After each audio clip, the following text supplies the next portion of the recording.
यसमा आज हजुरलाई सिकाइदिन्छु कि हजुरको ल्यापटपमा टच पेन कसरी इन्स्टल गर्दिने। गाइस एकछिन लोडिङ हुन दिनु।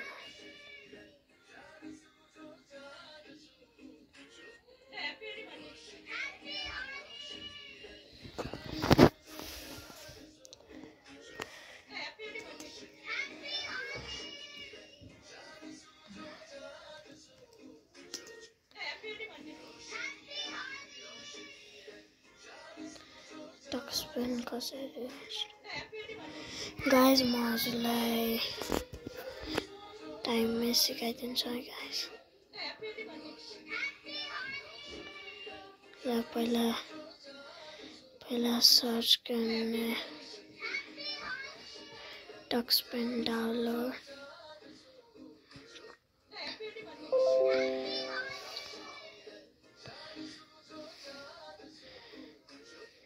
अब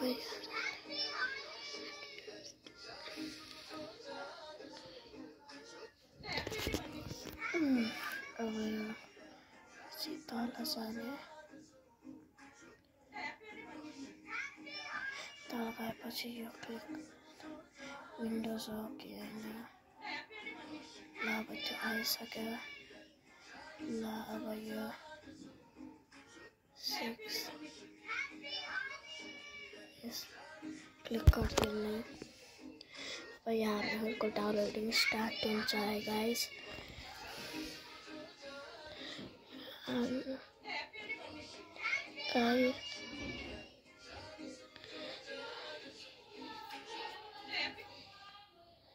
गाइस इन्स्टल भयो।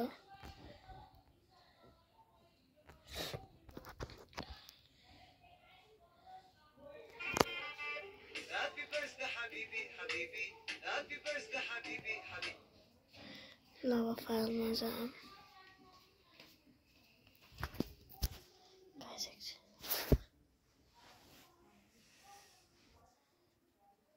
गाइस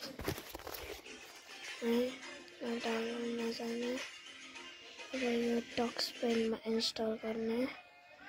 टच पेनमा जाने, त्यहाँबाट हजुरलाई नेक्स्ट अप्सन आउँछ नेक्स्ट, अनि त्यसपछि इन्स्टल भनेर आउँछ। अनि त्यो इन्स्टल हुन्छ यहाँबाट अनि गरिदिने। गाइस आजको भिडियो चाहिँ यति हो। हजुरलाई अर्को